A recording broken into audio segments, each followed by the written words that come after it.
नमस्कार दोस्तों, स्वागत है आपके अपने YouTube चैनल संस्कृत अड्डा पर।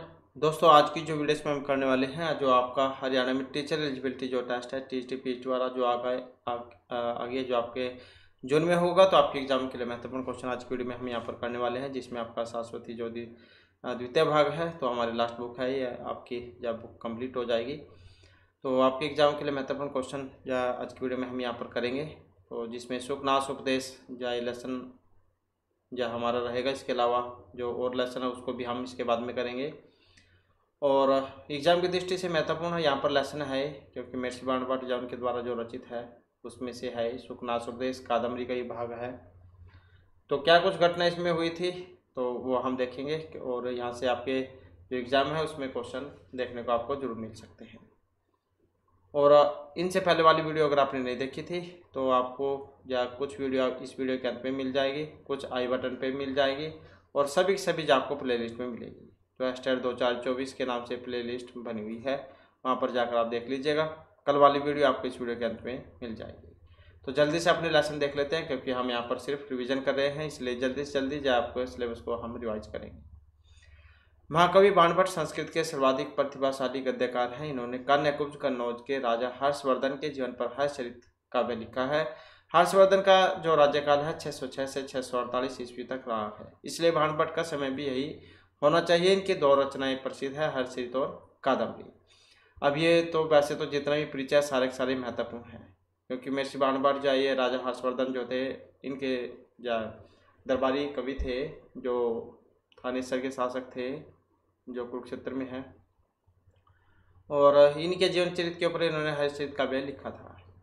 और हर्षवर्धन जो है इनका समय भी आप याद रखिएगा 606 से 648 ईस्वी तक रहा है। तो क्योंकि ये इनके टाइम के थे तो इनका समय भी इतना ही होना चाहिए। रचनाएं की बात करें तो हर्षचरित कादम्बरी ये इनकी रचनाएं हो जाएंगी। हर्षचरित जो बाणभट्ट की प्रथम गद्य कृति है। स्वयं बाणभट्ट ने इसे आख्यायिका कहा है। कादम्बरी संस्कृत साहित्य का सर्वोत्कृष्ट गद्य काव्य कथा श्रेणी की काव्य है। चंद्रपीठ कादम्बरी पुंडरीक महाश्वेता के प्रणय का चित्रण करने वाली कथा कादम्बरी के दो भाग हैं। तो चंद्रपीठ जैसे नायक हैं इसमें, और इसकी प्रेमिका एक कादम्बरी हो गई। ऐसे ये उपनायक है इसमें पुंडरीक, और इसकी नायिका ये वाणी है, मतलब इसकी प्रेमिका ये और इसकी ये भी आ जाता है कई बार। पुंडरीक की जो प्रेमिका जो थी, मतलब इनका नाम क्या था, तो महाश्वेता, और चंद्रपीठ की कादम्बरी। तो इनके बारे में है इसमें।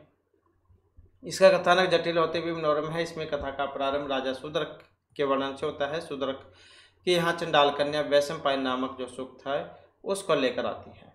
सुख जो सभा में आत्मवृतांत सुनाता है। सुख मतलब तोता जो है वो अपने साथ, क्योंकि उसे अपने पहले जीवन में होने वाली घटनाओं की याद थी, तो वो अपने जीवन में पहले जो हुआ था उसके जीवन में उसी के बारे में बताता है। बोलने वाला तोता था, ये अपने जीवन की घटनाएं बताता है। तो इस ग्रंथ में 3 जन्मों की घटनाएं बतलाई गई है। प्रस्तुत पाठ कादम्बरी के सुखनाश उपदेश नामक अध्याय से लिया गया है। इस अंश का नायक राजकुमार चंद्रपीड़ है, जो सत्व शौर्य आर्य भाव से युक्त है। सुखनाश एक अनुभव मंत्री है, जो राजकुमार चंद्रपीड़ को राज्याभिषेक के पूर्व वात्सल्य से उपदेश देते हैं। वे उसे युवावस्था में सुलभ रूप यौन प्रभुता में ईश्वर से उद्भूत दोषों के विषय में सावधान कर देना उचित समझते हैं। इसे युवावस्था में प्रवेश कर रहे समस्त युवाओं को प्रदत्त दीक्षांत भाषण कहा जा सकता है। तो इसमें उपदेश दिया गया है। तो यहाँ से फिर आपका लेसन ये शुरू हो जाता है। एम सम्मति क्रांसु दिवसेषु राजा चंद्रपीड़स्य यौ राज्याभिषेकम चिकर्षु प्रतिहार उपकरण संभार संगणार्थम अधिदेश सम उपस्थित यौ राज्याभिषेकम चैतम कदाचित दर्शनार्थम आगतम आरूढ़ विनयमपि विनीतरम इच्छन कर्तुम सुखनाशाय सविस्तरम उवाच। कि इस प्रकार कुछ दिन बीत जाने पर राजा तारापीड़ ने राजकुमार चंद्रपीड़ को राजतिलक करने की इच्छा से द्वारपालों को आवश्यक सामग्री के संग्रह करने के लिए आदेश दिया, और जिसके राजतिलक समूह निकट आ चुका था, जो कदाचित मंत्री सुखनाश का दर्शन करने के लिए आया था। तो ऐसा विनय संपन्न राजकुमार चंद्रपीड़ को और भी अधिक विनयवान बनाने की इच्छा वाले सुखनाश ने विस्तार पूर्वक कहा। अब विस्तार पूर्वक यहाँ पर क्या कहा था तो ये आप इसमें देख सकते हैं। ये मंत्री हो गया इनका, और ये इनको उपदेश दे रहे हैं राजा को, शूद्र को। तात चंद्रपीड़ विदित वेदित वैश्य अधीत सर्वशास्त्रस्य ते न अल्पम उपदेष्टव्यमस्ति केवलम च निसर्गत एवं अतिगहनम तम है यौन परफम अप्रणाम उपसमय दारुण लक्ष्मी मद है। ये सूक्ति आती है एग्जाम में। अप्रबोधा घोरा च राज्य सुख सन्निपात निद्रह भवति इत्यतः विस्तरेण अभिधीय से। फिर क्या कहता है कि तात चंद्रपीड़, ये पिता है इनके, तात चंद्रपीड़ को और भी अधिक विनयवान बनाने की इच्छा वाले सुखनाथ ने विस्तार पूर्वक कहा। क्या कहा कि हे बेटा चंद्रपीड़, जो कुछ विषय जानना चाहिए वह सब तुम पहले से ही जानते हो। तुम वेद आदि सब शास्त्रों को पढ़े हुए हो, इसलिए तुम्हें थोड़ी भी उपदेश देने की आवश्यकता नहीं है। केवल यही कहना है कि जवानी में स्वभाव से ही जो अंधकार पैदा होता है, तब मतलब अंधकार कि जवानी में स्वभाव से जो अंधकार पैदा होता है वह अंधकार अत्यंत घना होकर रहता है। वह अंधकार अत्यधिक घना होकर रहता है। धन संपत्ति का नशा मतलब मद ऐसा भयानक होता है कि वह आयु के परिणाम अर्थात वृद्धावस्था में भी शांत नहीं होता है। तो वृद्धावस्था में भी वो शांत नहीं होता है। तो राज्य सुख रूपी सन्निपात जवर से उत्पन्न निद्रा इतनी गहरी होती है कि वह उससे जागरण ही नहीं हो पाता है। तो गर्भेश्वर तुम अभिनव यौवन तुम अप्रतिरूप तुम अमानसी शक्ति तुम चैतिम हेतिम खलु अनर्थ परंपरा यौवन आरंभे च प्राय शास्त्र जल प्रक्षाल निर्मलापी कुलुषि में आती बुद्धि। ये भी लाइन एग्जाम में आती है। ये सारी नासते चाहे पुरुषमति संघ है विशेष। और कि गर्भेश्वरत्व जन्म से ही अधिकार संपन्नता, नया यौवन, अनुपम सौंदर्य और अमानुषी शक्ति का होना, यह महान अनर्थ की परंपरा है। युवावस्था के प्रारंभ में मनुष्य की बुद्धि शास्त्र रूपी जल से धुलने के कारण स्वच्छ होती हुई प्रायः दोषपूर्ण हो जाती है। मतलब ये क्या है, शास्त्रों के द्वारा प्रक्षालन होने पर मतलब शास्त्रों के द्वारा उसको शुद्ध किए जाने पर भी वह दूषित हो जाती है। कि यौन आरंभे च प्राय शास्त्र जल प्रक्षालन निर्मलापी कलुष में आती बुद्धि। मतलब कितनी ही उसको सीख दे दे, कितनी ही अच्छा बता लो, लेकिन फिर भी वो गलत काम की तरफ चली जाती है। तो कहने का मतलब ये है कि युवावस्था के प्रारंभ में मनुष्य की बुद्धि शास्त्र रूपी जल से धुलने के कारण स्वच्छ होती हुई भी प्रायः दोषपूर्ण हो जाती है। मतलब कितनी भी सीख दे लो कि यह गलत काम नहीं करना है, लेकिन फिर भी जाओ उल्टे काम की तरफ चली जाती है और विश्व में अति आसक्ति मनुष्य का विनाश कर देती है। भवादृशाय भवन्ति भाजनानि उपदेशानां, ये भी आती है एग्जाम में सूक्ति है। अवगत मले ही मनसी विशंति सुखेन उपदेश गुण हरती अतिमले नावपि दो जातम गुरु उपदेश गुरु उपदेश च नाम अखिलम मल प्रक्षालनम अजलम स्नानम। ये लाइन भी आती है एग्जाम में। गुरु का उपदेश कैसा होता है। विशेषण तो राजा विरला ही तेषाम उपदेश राजवचनम अनुगस्ति जन भयात राजवचनम अनुगस्ति जन भयात उपदिश्य मानव अपि तेन शृण्वन्ति अवधीर्यन्तः खेदन्ति हि उपदेशेन गुरुन् भवादृशाय भवन्ति भाजनानि उपदेशानां। कि आप जैसे व्यक्ति ही उपदेशों के पात्र होते हैं और निर्दोष मन में ही उपदेश के गुण सुखपूर्वक प्रवेश करते हैं।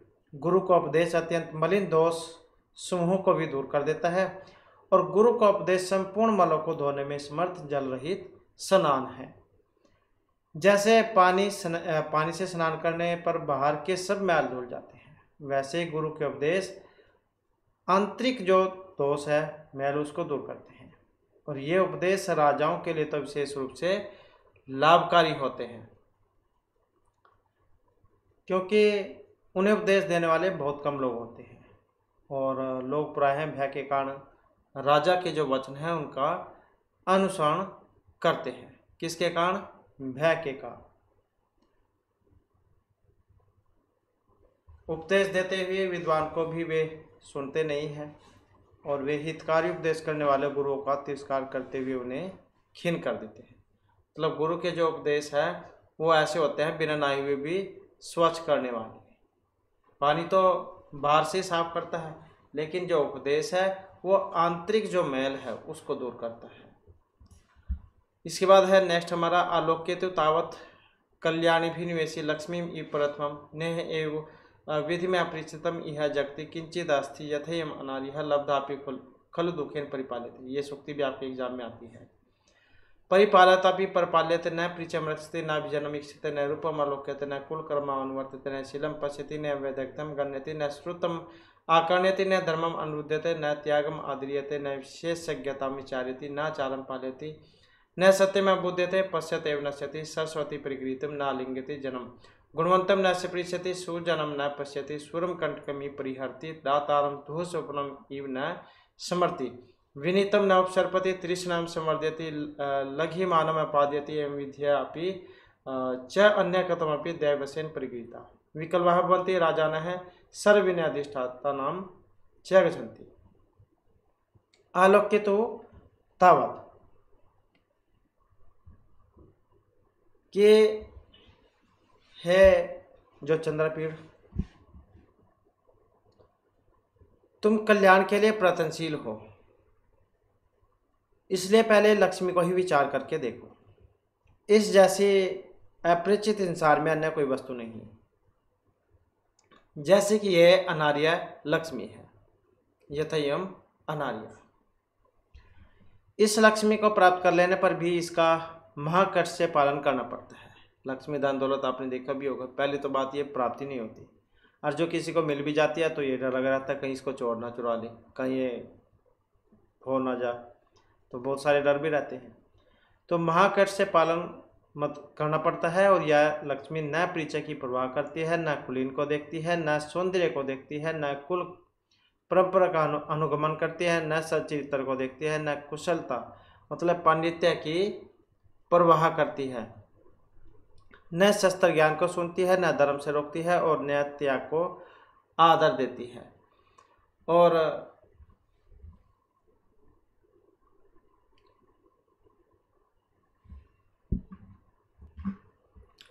न विशेषज्ञता में विचार्य थी और न ही विशेष ज्ञान का विचार करती है, न सदाचार का पालन करती है और न ही सत्य को जानती है। यह देखते ही नष्ट हो जाती है। सरस्वती से युक्त विद्वान मनुष्य को यह इस अवश्य मानो आलिंगन नहीं करती, शौर्यादि गुण वाले व्यक्ति का स्पर्श नहीं करती है, सज्जन की ओर यह देखती भी नहीं, शूरवीर को कांटे के समान छोड़ देती है, दानी का धूल स्वपन के समान स्मरण नहीं करती, विनम्र व्यक्ति के पास पटकती भी नहीं, तीक्ष्ण को बढ़ाने वाली है, मनुष्य का छोटा बना देती है।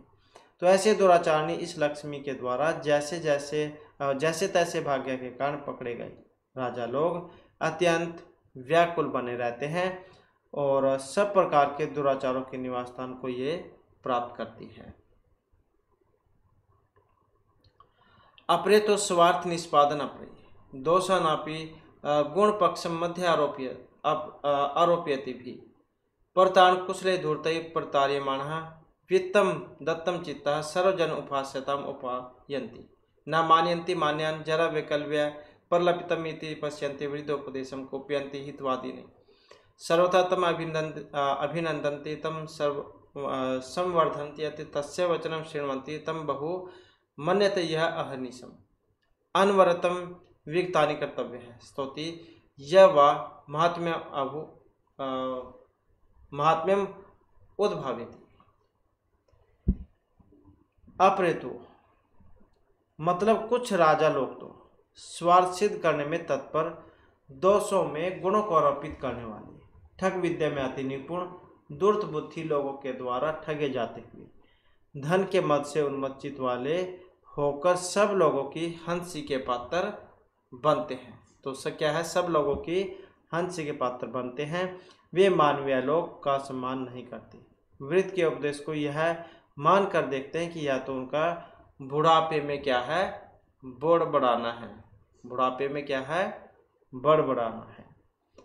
हितकारी वचन बोलने पर वे क्रोधित करते हैं, सभी प्रकार उसका वे अभिनंदन करते हैं, उसे ही सहायता करके बढ़ाते हैं, उसका वचन सुनते हैं, उसी का बहुत आदर करते हैं। और जो दिन रात, अहर्निशम मतलब ये दिन रात जो होता है उसको कह देते हैं, कि जो दिन रात निरंतर अन्य सब काम छोड़कर उनकी प्रशंसा करता है अथवा वे उनकी महिमा को प्रकट करता है।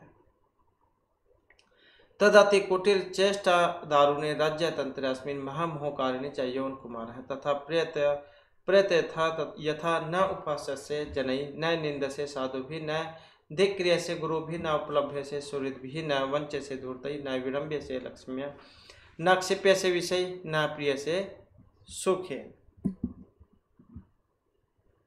हे राजकुमार चंद्रपीठ, क्योंकि उपदेश दिया गया है यहाँ पर ही, इसलिए अत्यंत कुटिल चेष्टाओं से युक्त इस कठोर राजतंत्र में, इस महामूर्छा पैदा करने वाली युवावस्था में तुम वैसा प्रयत्न करना जिससे तुम जनता की हंसी के पात्र न बनो, सज्जन तुम्हारी निंदा न करे, गुरु लोग तुम्हें धिकार न करे, मित्र लोग तुम्हें उपलम्ब मतलब उलाहना कह देते हैं जिसको, वो उलाहना न दे, दूर तुम्हें ठग ना सके, लक्ष्मी तुम्हारे साथ धोखा न कर सके, तुम राज सुख में डूबकर कर्तव्य से विमुख न हो जाए।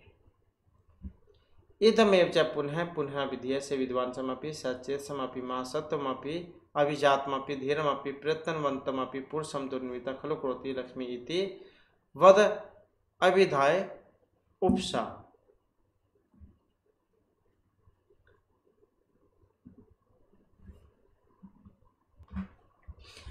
और यही जो उपदेश है बार बार दोहराया जाता है कि विद्वान को भी, ज्ञानवान को भी, महाबलवान को भी, कुलीन को भी, धैर्यवान को भी और पुरुषार्थी मनुष्य का भी यह दुराचारणी लक्ष्मी दुष्ट बना देती है। इतना कहकर वे मंत्री सुखनाश चुप हो जाते हैं।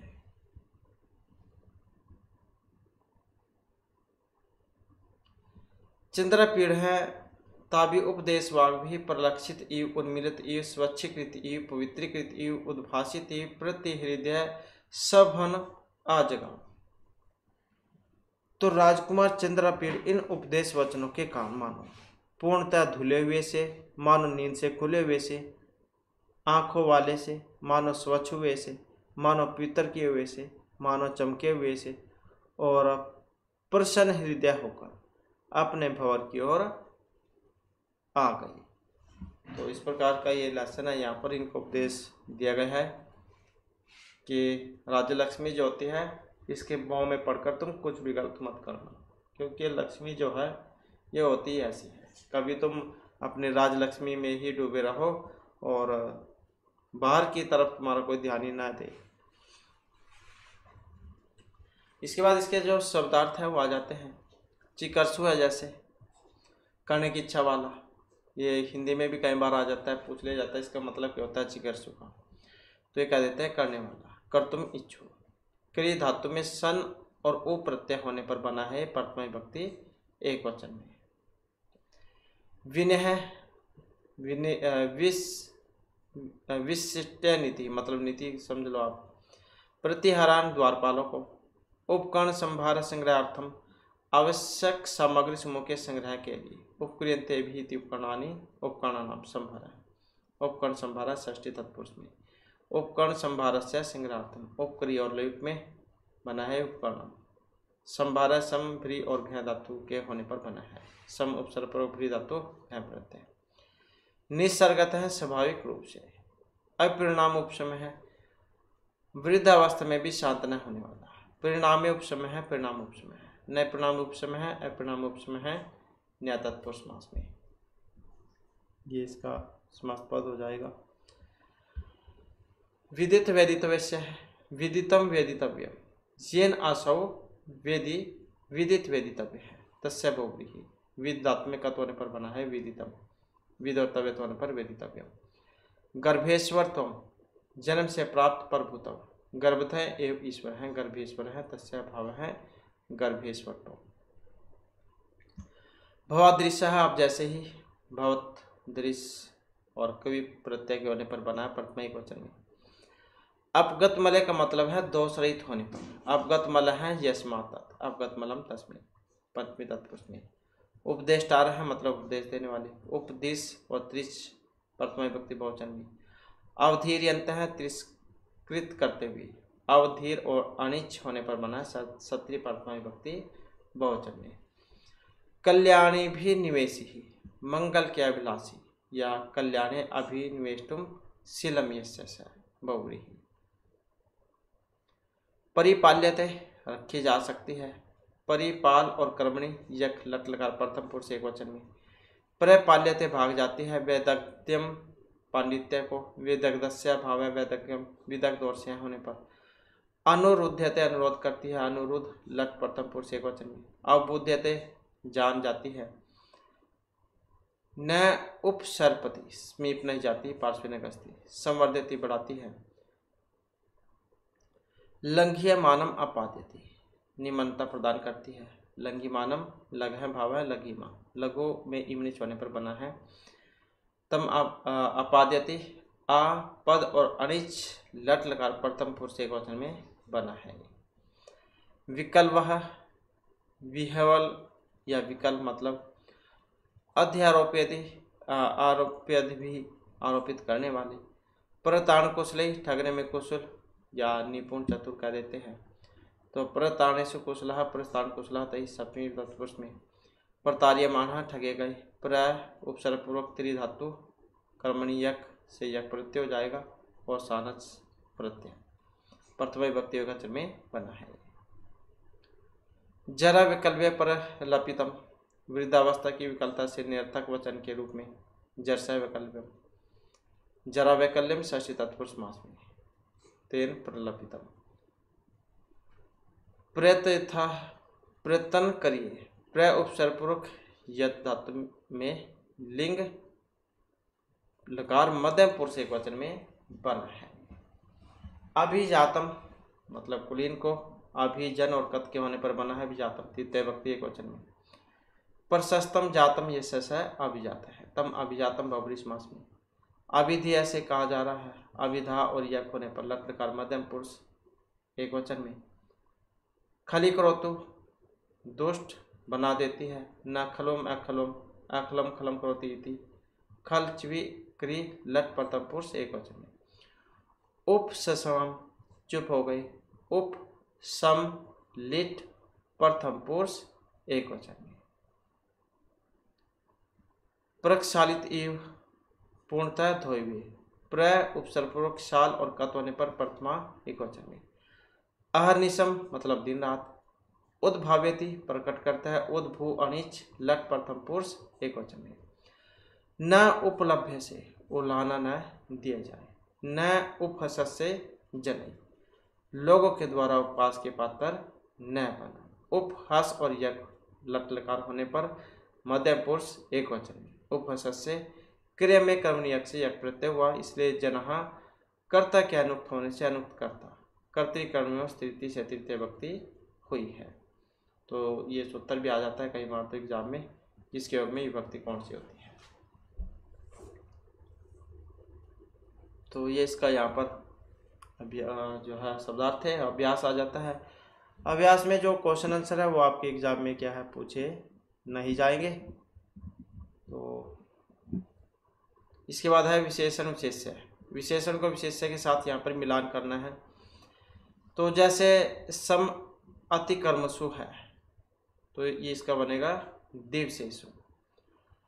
और अधिशास्त्रस्य और दारुण है तो इसका हो जाएगा ये वाला।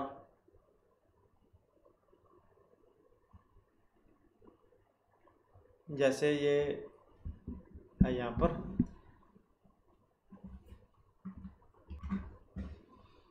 तो इसका ये वाला हो जाएगा।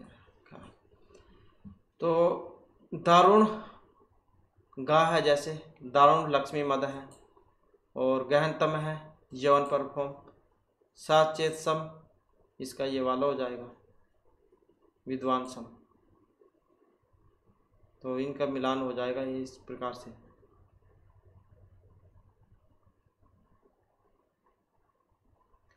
नेक्स्ट आ जाता है अधोलिखित पदानि स्वरचित संस्कृत वाक्य से प्रयुक्त। तो इनका क्या है, संस्कृत वाक्य में प्रयोग करना है, कुछ भी बना सकते हैं आप।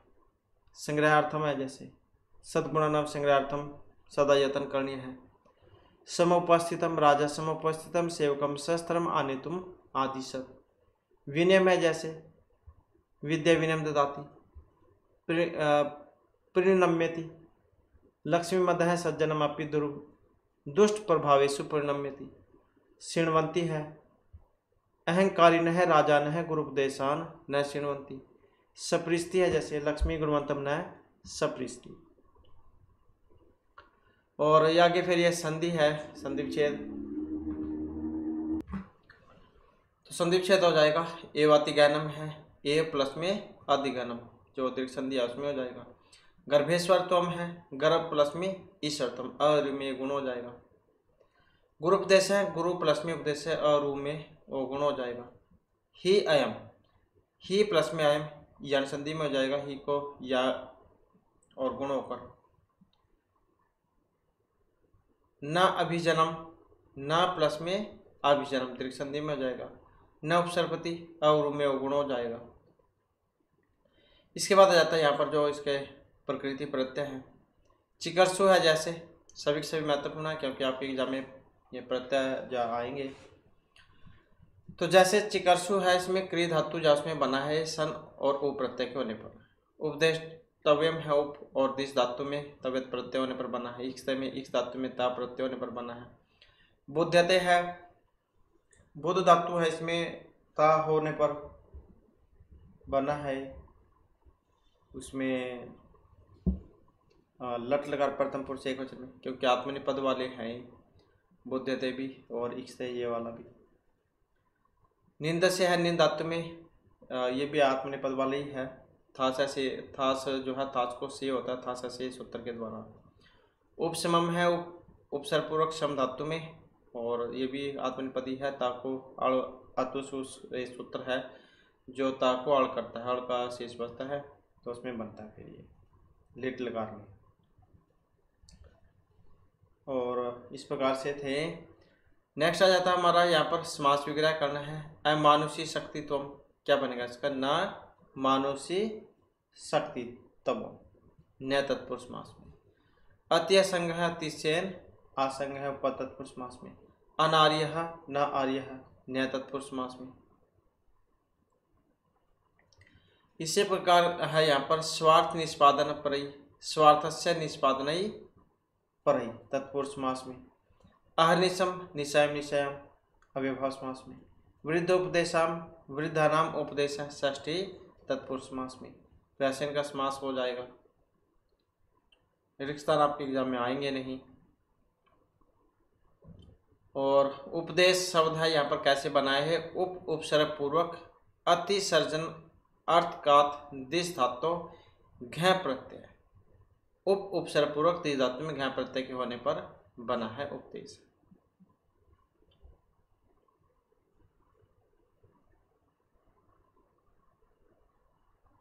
और तो कुछ या यहाँ पर है नहीं, इसमें आपके एग्जाम की दृष्टि से जो महत्वपूर्ण हो। और ये है एक लाइन यहाँ पर महत्वपूर्ण, बाणभट्टस्य रीति पांचाल रीति इति कथ्यते। तो बाणभट्ट को पांचाल रीति के लिए जान जाता है, तो ये आप याद रखिएगा। और तस्य लक्षण शब्दार्थियों समगुंफ है पांचाल रीति इष्यते, इसका लक्षण होता है शब्दार्थियों समगुंफ है पांचाल रीति इष्यते, पांचाल रीति के लिए जान जाता है नहीं। और ये इनके लिए आई थी बाणोच्चिष्टम जगत सर्वम, सूक्तियाँ है महर्षि बाणभट्ट के बारे में आती है।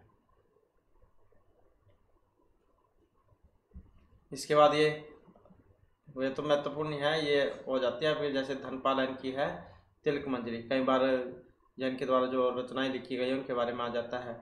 मंखक है, जैसे इनका श्रीकंठ चरित है। और चंद्रदेव का सारंगधर पद्धति, राजशेखर जलन सुक्ति मुक्तावली, धर्मदास का विदग्ध मुखमंडन, सोडल है, त्रिलोचन है, सारंगधर पद्धति, जयदेव प्रसन्न राघव। तो ये जो कवि हैं इनके बारे में आपने याद रखना है। इसके बाद में फिर हमारा जो नेक्स्ट जो लेसन है यहाँ पर आ जाता है सूक्ति सुधा। तो यहाँ पर श्लोक आ जाएंगे। इसमें क्या कुछ इस लेसन में आया है। संस्कृत साहित्य में सूक्तियों का समृद्ध भंडार है। सूक्ति का मतलब होता है सुंदर वचन। सु मतलब अच्छी उक्ति, मतलब अच्छे वचन, और सुधा का मतलब हो जाएगा अमृत। तो सूक्ति सुधा का मतलब है सुंदर वचन रूपी अमृत।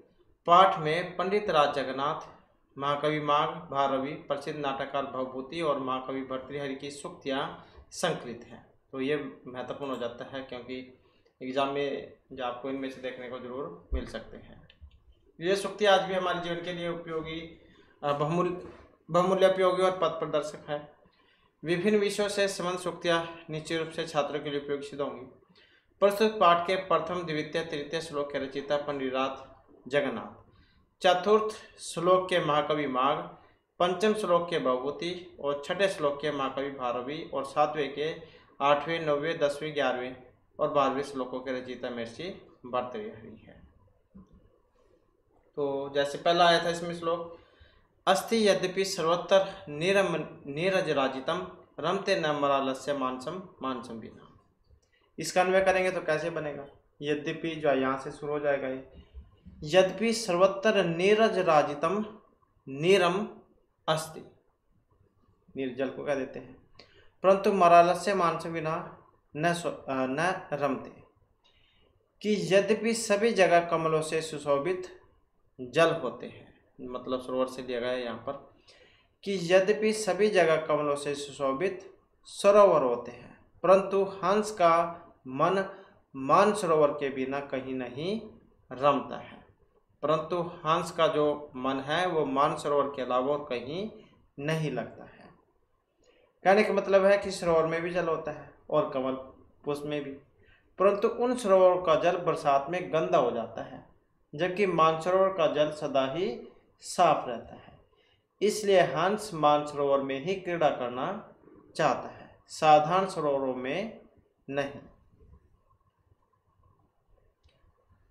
क्योंकि तालाब नदी इनमें फर्क होता है। तालाब जैसे एक पानी खड़ा हो गया एक ही जगह पर, एक पास में खड़ा रह गया पानी, अब जो यहाँ पर एक साथ में रह गया उसमें तो बदबू आने लग जाती है, दुर्गंध हो जाती है। लेकिन जो नदी जो होती है, नदी वो चलती रहती है और उसका पानी साफ होता है, उसमें दुर्गंध नहीं आती। तो यहाँ पर जो ये हंस जो है वो इसी कारण से मानसरोवर में रहना पसंद करते हैं, क्योंकि उसका पानी जो है वो स्वच्छ रहता है। सरोवर तो बहुत सारे हैं और गंदे भी हो जाते हैं, लेकिन ये जो है मानसरोवर उसका पानी हमेशा साफ रहता है, तो इसलिए वहीं पर जाना पसंद करते हैं। और अब ये तो चलो श्लोक था यहाँ पर। अब अगर एग्जाम में यही आपका श्लोक आ जाए और पूछ लिया जाए कि इसमें छंद कौन सा है, तो छंद की बात करें अनुष्टुप छंद है इसमें, क्योंकि छंद भी आएंगे आपके एग्जाम में और अलंकार भी आएंगे। और यहाँ पर यमक जो अलंकार है, यमक अलंकार, इसका प्रयोग यहाँ पर इसमें हुआ है, तो ये भी आप इसके साथ ही याद रखिएगा।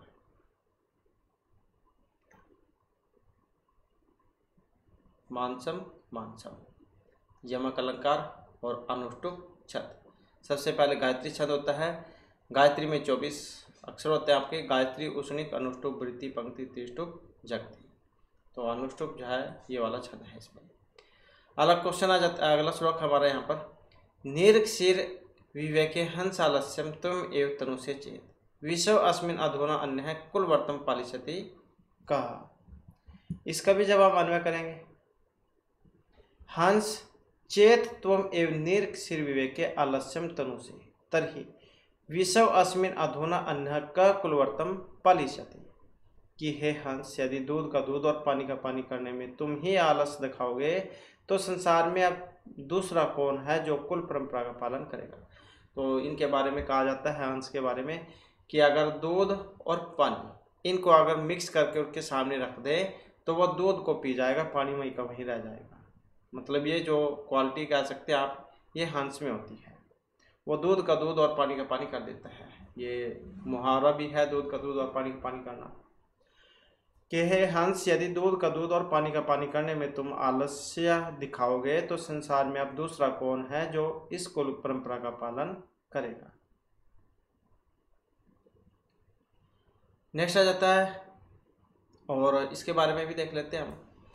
तो आर्य छंद है इसमें, अगर ये वाला श्लोक आ जाए तो कौन सा है, आर्य छंद है इसमें, आर्य छंद है।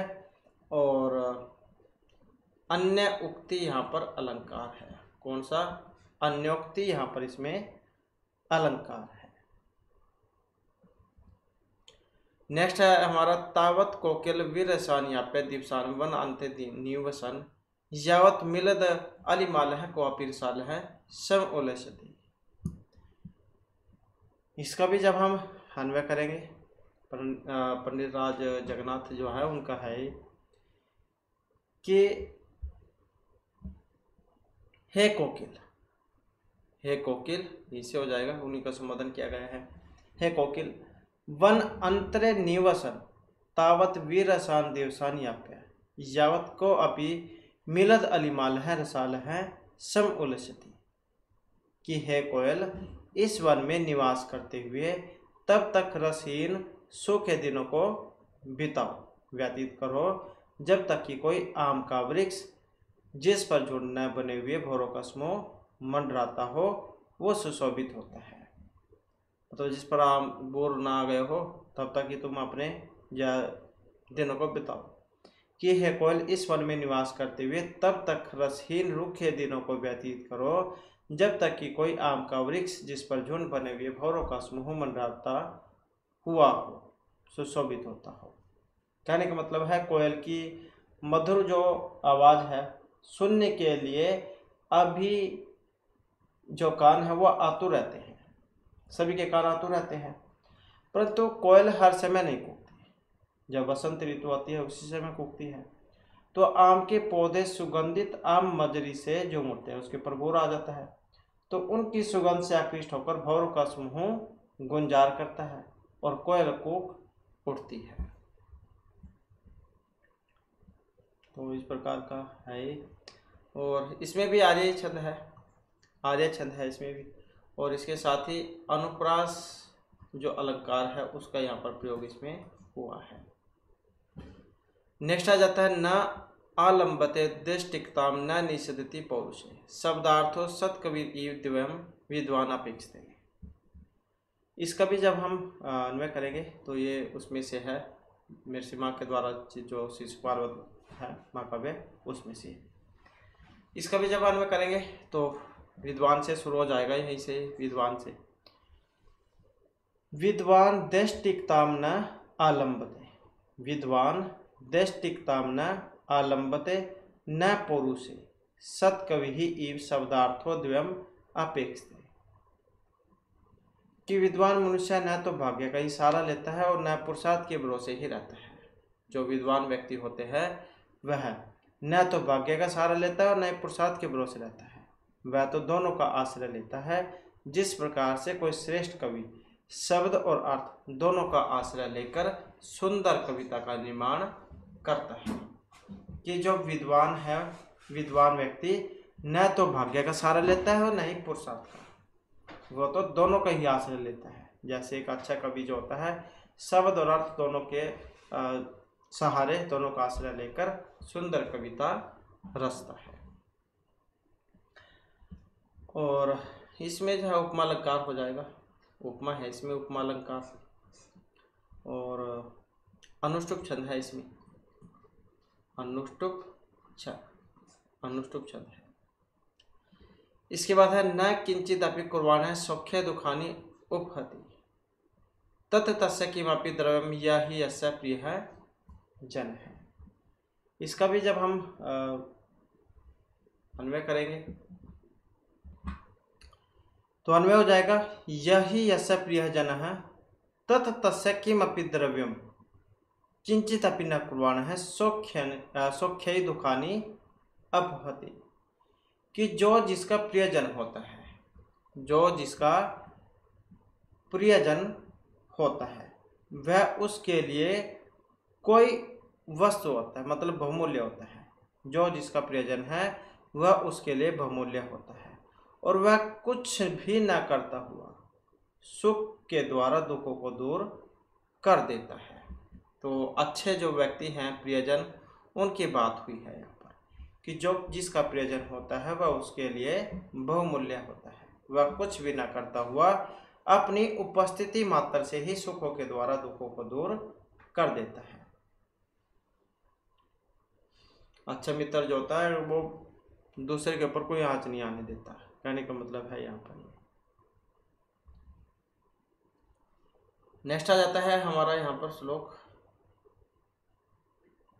सहसा विदित न किरे मेका परमाप्तम पता विनोते विमृश्य कारण गुण उपदास में संपदा है। वेरी वेरी इंपॉर्टेंट है, जितनी भी है यहाँ पर श्लोक सारे महत्वपूर्ण हैं।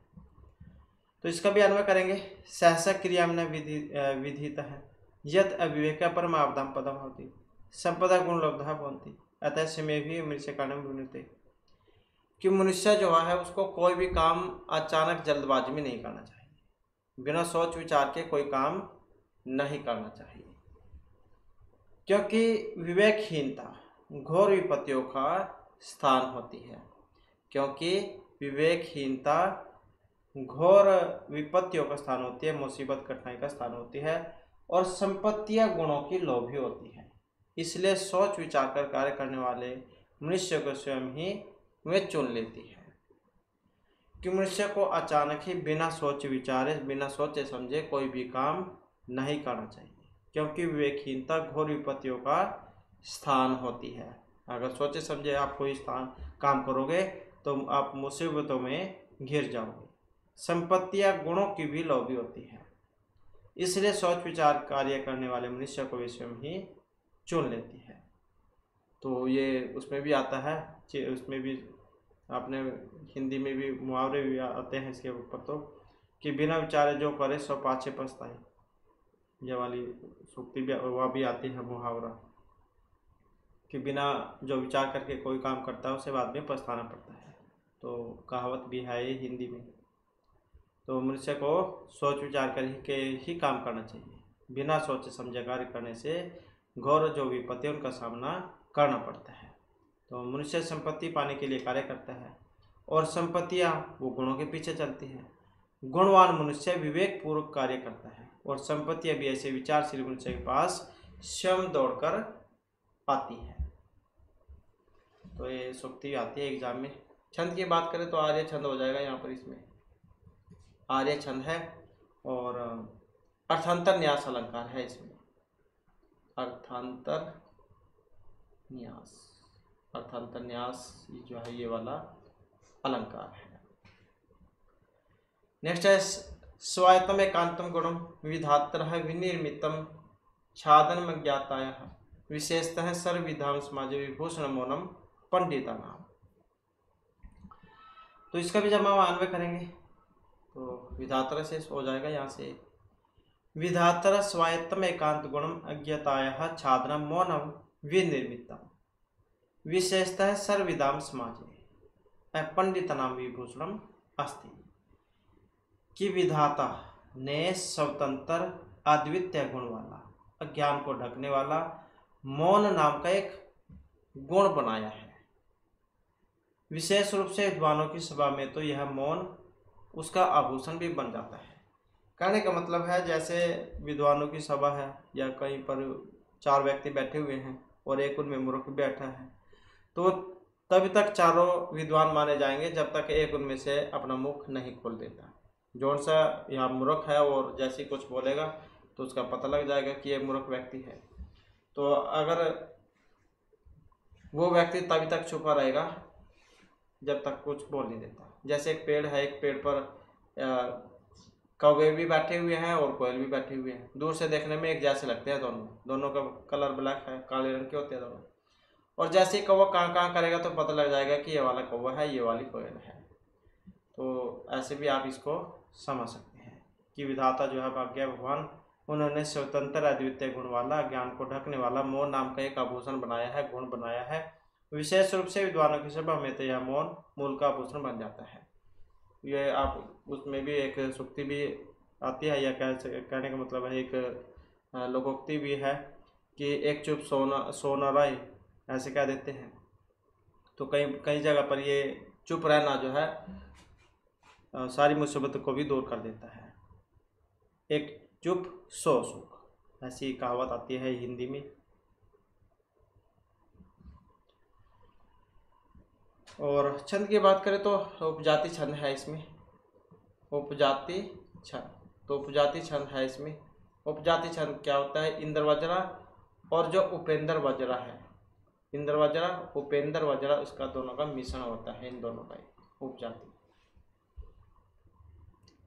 नेक्स्ट आ जाता है विपत्ति धैर्य मत अभ्युदय क्षमा सत्स्य वाक्पटुता युद्धि विक्रम यस्य चाभिरुचि व्यसनम श्रुतो हो प्रकृति सिद्धम सिद्धम ही महात्मा। इसका भी जब हम अन्वय करेंगे तो विपत्ति धैर्यम यहीं से हो जाएगा। ये विपत्ति धैर्यम अथ अभ्युदय क्षमा सदसि वाक्पटुता युद्धि विक्रम यशसि च अभिरुचि ही श्रुतौ व्यसनम इदम ही महात्मा नाम प्रकृति सिद्धम।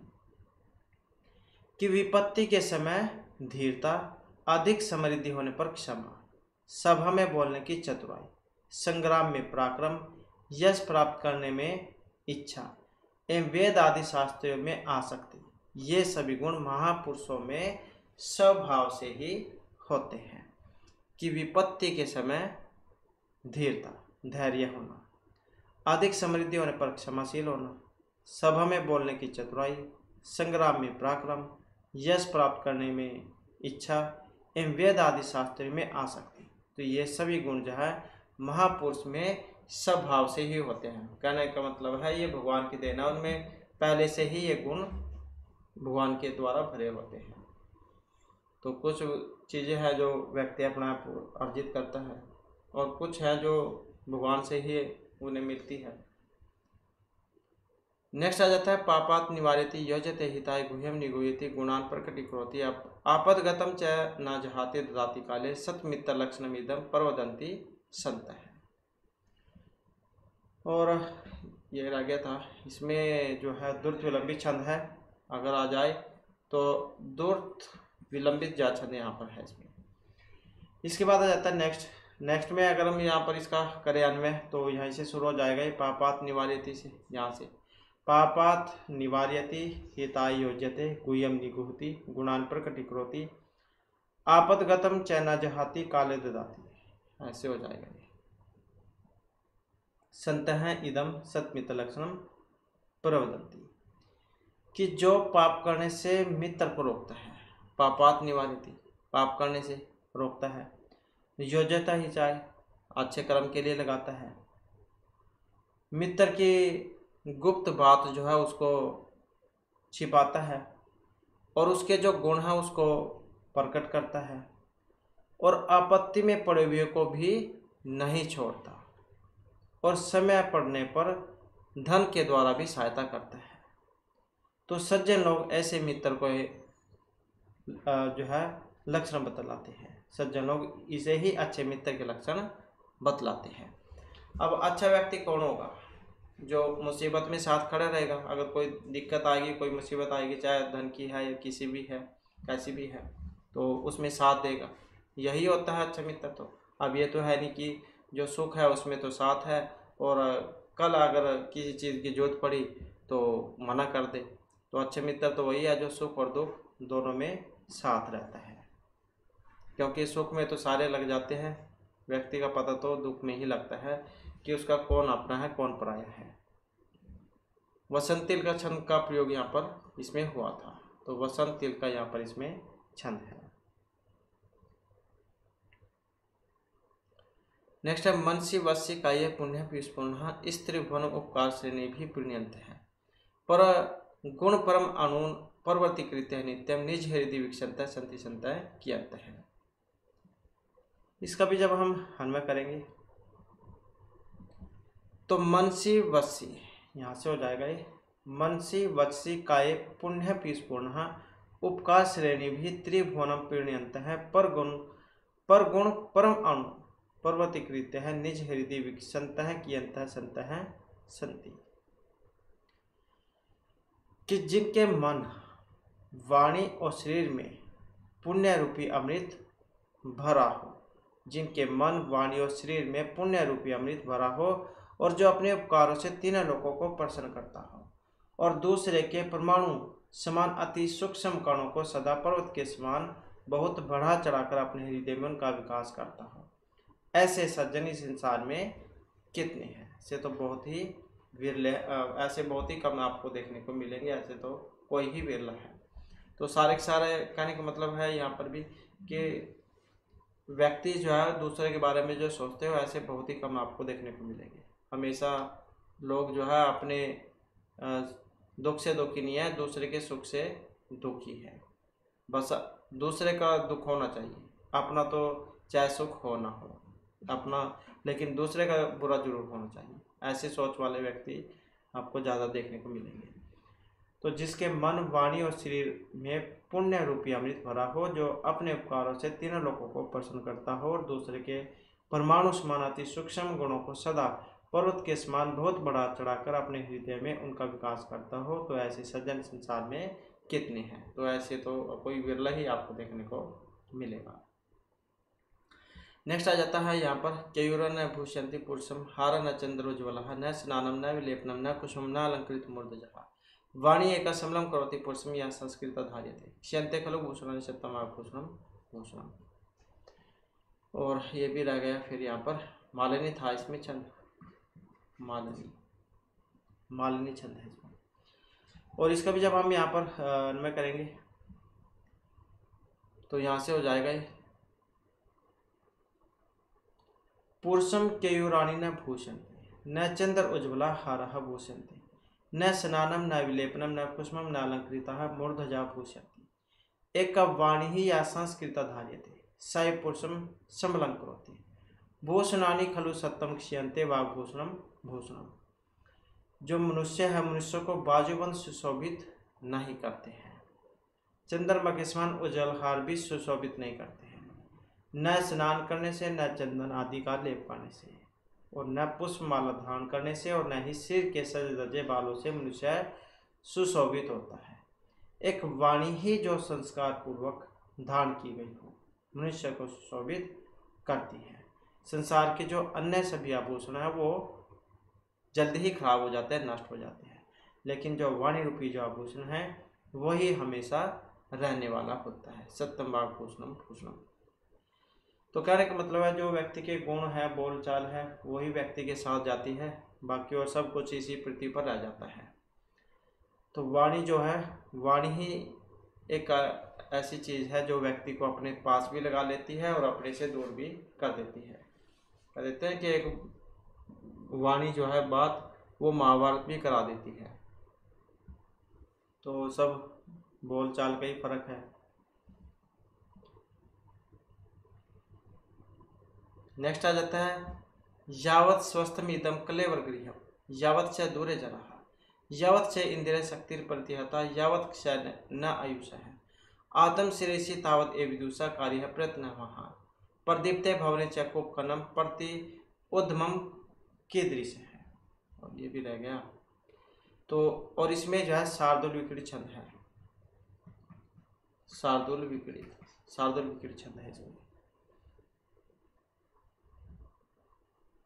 और इसका भी जब हम अन्वय करेंगे तो यावत इदम यहीं से हो जाएगा। ये तो यावत इदम से यावत इदम क्लेवर गृहम स्वस्थम क्लेवर गृहम स्वस्थम यावत च जरा दूर तिष्ठति यावत च इंद्रिय शक्ति ही अप्रतिहता अस्ति यावत आयुषः क्षय न अस्ति तावत विदुषा आत्म श्रेयसी महान प्रयत्न है कार्य है प्रदीप्ते च भवने कूप खननम प्रति उद्यमः कीदृश है। कि जब तक मनुष्य का यह शरीर रूपी घर स्वस्थ है तब तक बुढ़ापा से दूर है, और जब तक इंद्रियों की शक्ति पूर्ण रूप से बनी हुई है तब तक आयु क्षीण नहीं है। और उससे पूर्व ही विद्वान मनुष्य को आत्म कल्याण के लिए महान जो प्रयास है, महान प्रयत्न, महान प्रयास ये करने चाहिए। क्योंकि घर में आग लग जाने पर कुआं खोदने से कोई फायदा नहीं। ये उक्ति भी है प्रसिद्ध उक्ति, मुहावरा, लोकोक्ति कि आग लगने पर कुआं खोदने से कोई फायदा नहीं।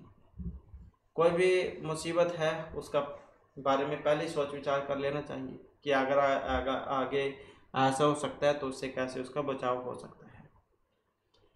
कि यह शरीर के बारे में थी यहाँ पर बात कि जब तक हमारा शरीर है, शरीर स्वस्थ है, तब तक उस पर बुढ़ापा नहीं है। और जब तक जो इंद्रिय है हमारी उनमें शक्ति बनी हुई है, तब तक हमारी आयु वो कमज़ोर नहीं हुई है, शरीर कमज़ोर नहीं हुआ है। और इसलिए जो व्यक्ति को अपनी आयु जब तक है, जब तक शरीर में सारा है एक तरीके से, तब तक अच्छे काम कर लेने चाहिए। क्योंकि जो आग लगने पर, घर में आग लगने पर कुआं खोदने के परिश्रम का क्या लाभ, कि जब तक मनुष्य का यह शरीर रूपी घर स्वस्थ है, जब तक बुढ़ापा से दूर है, जब तक इंद्रियों की शक्ति पूर्ण रूप से बनी हुई है और जब तक आयु क्षीण नहीं हुई है, उससे पूर्व ही विद्वान मनुष्य को आत्म कल्याण के लिए महान प्रयास करना चाहिए। क्योंकि घर में आग लग जाने पर कुआं खोदने का परिश्रम जो है खराब है, उससे कोई फायदा नहीं। तो इसमें भी शार्दूल विकृति छंद था, इसमें भी शार्दूल विकृत छंद है, शार्दूल विकृत। तो ऐसे थे यहाँ पर ये, और महत्वपूर्ण है 12 के 12 श्लोक, क्योंकि यहाँ से आपको कुछ भी देखने को मिल सकता है, चाहे छंद आ जाए, अलंकार आ जाए, या पूछ ले जाए कोई कौन सा किसके द्वारा लिखा गया है, तो कुछ भी आ सकता है। तो ये भर्तृहरि का था। भर्तृहरि जन को 3 शतकों के लिए जाना जाता है, नीति, श्रृंगार और विरज्ञ शतक के लिए। फिर इसके यहाँ पर शब्दार्थ आ जाते हैं, शब्दार्थ देख लेते हैं। तो नीरज राजितम कमल सुशोभितम, कमलों से सुशोभित, मरालस्य हंसस्य, हंस का, ये पर्यायवाची में आ जाता है कई बार, हंस का पर्यायवाची। मानसम, मन है मानसरोवरम च, मन एवं मानसरोवर। तनु से, तनु विस्तार धातु है ये आत्मनिपद में, लट लकार मध्यम पुरुष एकवचन में बना है, फैलाने अर्थ में विस्तृत कर रहे हो। वीरसान, रसहीन, रस रहित, सोखा कह देते हैं जिसको शुष्क। याप्य, व्यतीतम करो, व्यतीत करो, बिताओ। निवसन, ये भी आ जाता है कई बार प्रत्यय में, नीव सिरपूर्वक वस धातु और सत्री प्रत्यय में बना है, वासम करो, निवास करते हुए। रसाल है, अमर पाद में आम का जो पेड़ है, वृक्ष। दैष्टिकताम, भाग्यतम, भाग्यता को। निषिद्धति, अवलंबते, आश्रय लेता है, हो सकता है एग्जाम में निषिद्धति आ जाए, पूछ ले जाए इसका मतलब क्या होता है, तो इसका मतलब है सहारा लेना, अवलंबन करना। कुर्बान है, क्रिया धातु में बनाए, सानस प्रत्यय के होने पर, और कुर्बान शब्द है करते हुए। सौख्य, सुखपूर्वक, सुखों के द्वारा। अपहति, दूरी करोति, दूर करता है। विदित, कुर्वित, करो। वीप सर्वपूर्वक, डूंग धाए धातु है यहाँ पर, ये विधिलिंगकार में है, प्रथम पुरुष एक वचन में। विनोते है यहाँ पर, वर्णम कुर्वन्ति, वर्ण करती है। विमृश्य कारणम, विचिंत्य कारणम, विचार करने वाले को। स्वायत्तम, निजाधीनम, स्वयं के अधीन। विधात्रा, ब्रह्मणा, ब्रह्म के द्वारा। छादनम, आवरण। सर्वविद्याम, सर्वज्ञानाम, सर्वज्ञों के। अभिउदय, उनतौ, उनती में। अभी, उदय और यह संधि में बना है। अभी जो है ये वाला ई को क्या है, या हो जाता है, ई को या तो आधा हो जाएगा फिर ही, और ये उसमें जुड़ जाएगा। सदसी मतलब सभायाम, सभा में। सदस्य शब्द में है ये नपुंसकलिंग सप्तमी विभक्ति एक वचन में। वाक्पटुता, वाचिपटुता, वाणी में कुशलता। युद्धि मतलब युद्ध, युद्ध में। निगुहति, आच्छाद्यति, छिपाता है। जहाति, तेजति, छोड़ देता है। वचसी, वाची, वाणी में। वचस सप्तमी विभक्ति एक वचन में है। प्रणयंत है, प्रसन्नम कुर्वन्त है, प्रसन्न करते हुए। पर गुण, परम अणु। अन्येषाम अति सूक्ष्म गुणान, दूसरे के अति सूक्ष्म गुणों को। पर्वती कृत्य, विशालता, नीतवा, बड़ा चढ़ाकर। हृदय, हृदय शब्द सप्तमी में है, हृदय में, विभक्ति एक वचन में। विकसत, विकास में कुर्वन्त है, खिलते हुए। केयूरानी, विशिष्ट आभूषणानी, बाजूबंद। मूर्धजहा, केशः, सिर के बाल। क्षयन्ते, विनश्यन्ते, नष्ट हो जाते हैं। कलेवर गृहम, शरीर से गृहम, शरीर, षष्ठी तत्पुरुष समास में। जराहा, जरा बुढ़ापा कह देते हैं। वृद्धम, पर उद्दीप्त है, प्रज्वलित है, जलने पर। उद्यम मतलब परिश्रम, मेहनत। तो ऐसे शब्दार्थ हैं और क्वेश्चन आंसर आ जाते हैं। उसके बाद फिर क्वेश्चन आंसर जाइए आपके एग्जाम में नहीं आएंगे।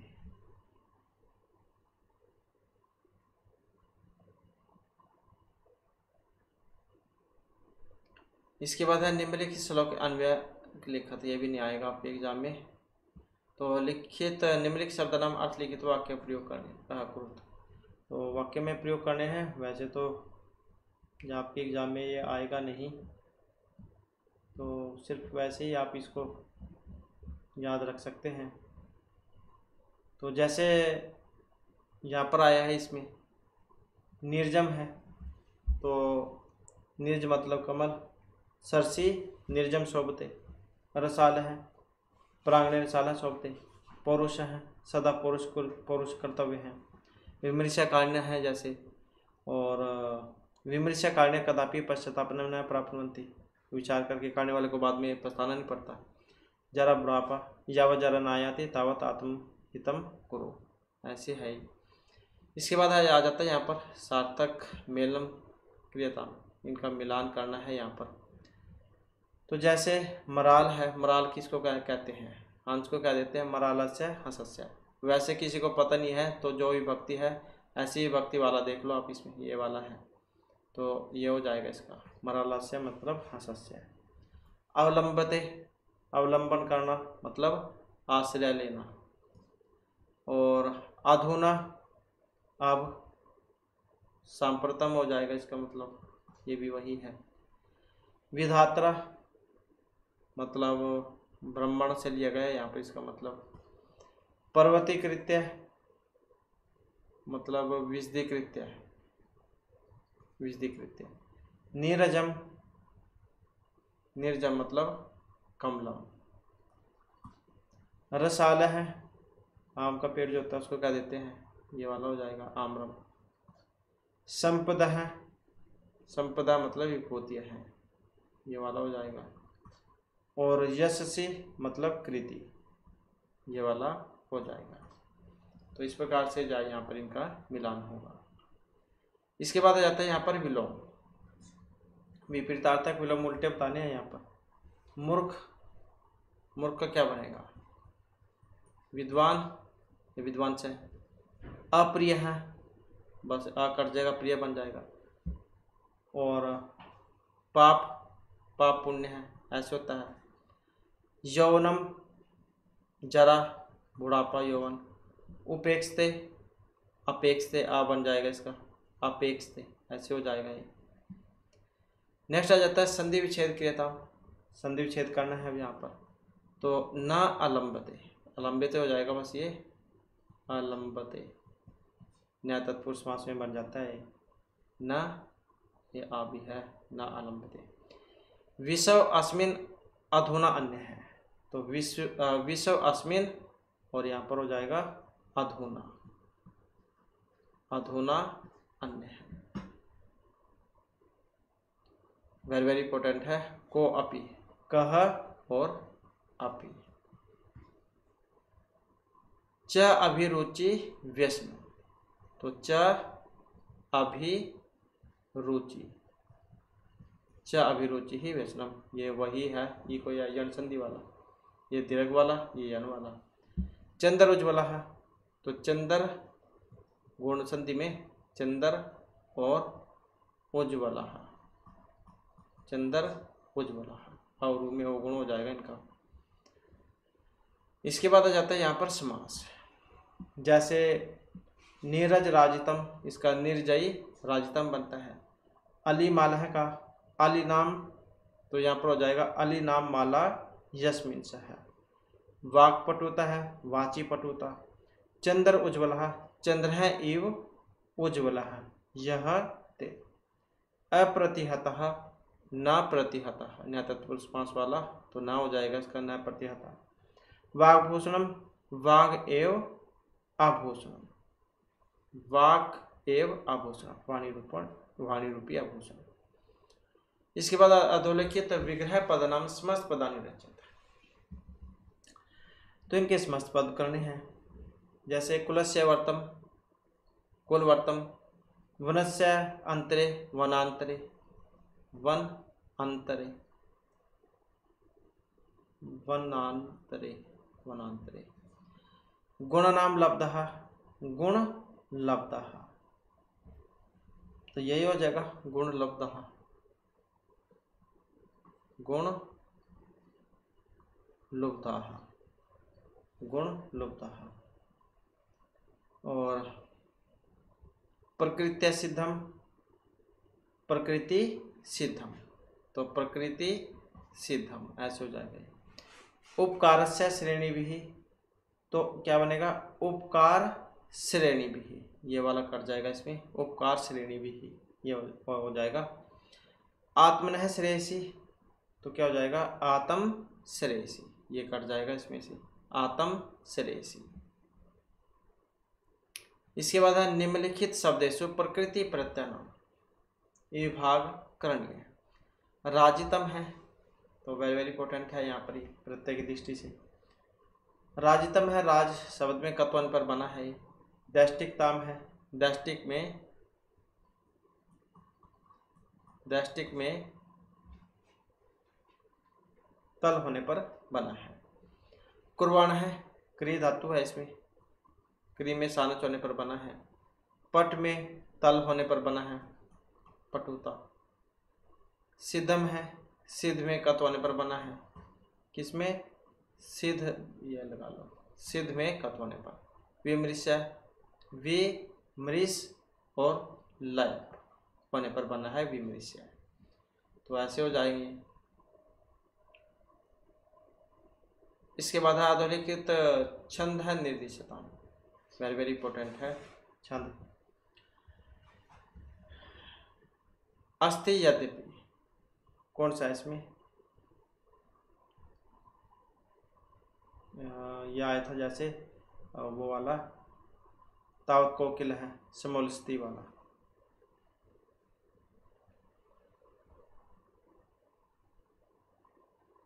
हाँ, जैसे अस्ति यद्यपि में अनुष्टुप छंद था, तावत कोकिला वाला आया था, इसमें कौन सा था आर्य छंद था, उसमें आर्य।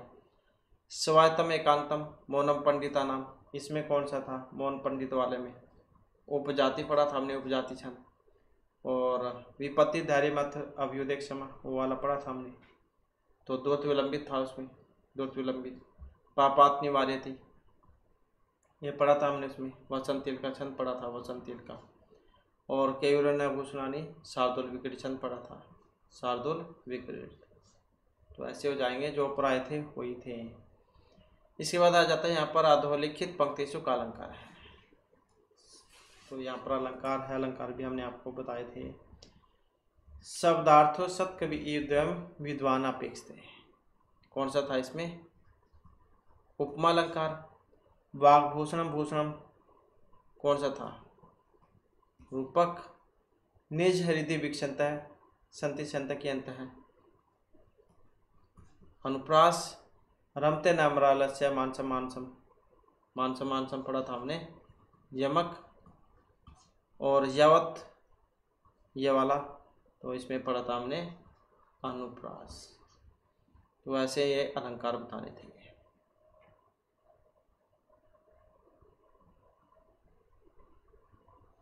इसके बाद ये छंद के बारे में ही बताया गया है यहाँ पर, जैसे शार्दुल विक्रीड छंद आया था ऊपर, हमने पढ़ा था उसमें, तो ये इसका लक्षण है शार्दुल विक्रीड का। सूर्य अस्मि जस जास ततः स गुरु है शार्दुल विक्रीडता, ये इसका उदाहरण था। केवल भूषंती या स्वस्तमिदम क्लेवर गृहम, ये वाले थे इसके शार्दुल विक्रीड थे। और अनुष्टुप छंद का श्लोके षष्ठम गुरुगेयम सर्वोत्तर लघु पंचम द्वे चतुष्पादि हर्षम सप्तम दीर्घम अन्य, ये इसका अनुष्टुप छंद का लक्षण है। अस्ति यद्यपि सर्वोत्तर नीरम नीरज मंडिता, ये वाला जो था इसमें था अनुष्टुप।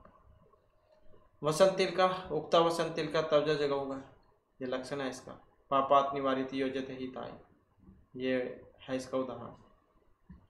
उपजाति इंद्र वज्रा उपेंद्र वज्रा इति वृत्तियों संज्ञेन उपजाति वृत्तम होती, तो इंद्र वज्रा और उपेंद्र वज्रा जो छंद है, इन दोनों का मिश्रण होता है उपजाति। स्याद इंद्र वज्रा यदि तौ जुगा, ये इंद्र वज्र छंद का लक्षण है। उपेंद्र वज्रा जत जास ततो, ये उपेंद्र वज्रा का है। तो ये इंद्र वज्रा का लक्षण, ये उपेंद्र वज्रा का, ये इसका उदाहरण है। स्वायत्तम एकांतम गुणम। इसके बाद आ जाता है मालिनी, तो ये इसका लक्षण है। नन में यही तो मालिनी भोगी लोकी, 15 होते हैं इसमें अक्सर, भोगी और लोकी में, और 8वें 7वें पर यति होगी, ये इसका उदाहरण है। मनसी वत्सी काय पुण्य पीयूष पूर्ण।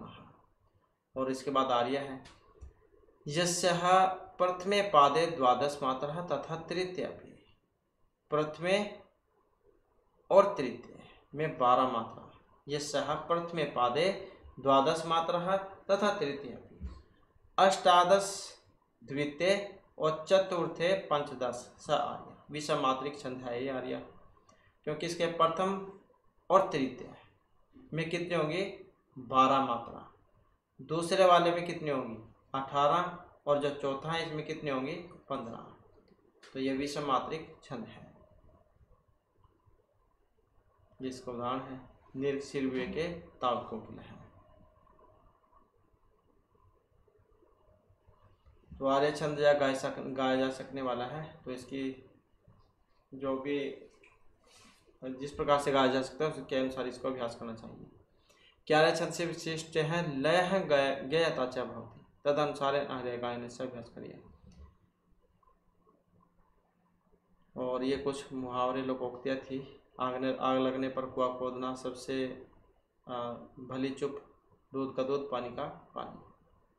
तो इस प्रकार से जो हमारी क्लास में महत्वपूर्ण क्वेश्चन थे, नेक्स्ट वीडियो की इसमें इस आगे के जो महत्वपूर्ण क्वेश्चन जो उन्हें हम करेंगे। और दोस्तों हमारे साथ अंत बनाने के लिए धन्यवाद।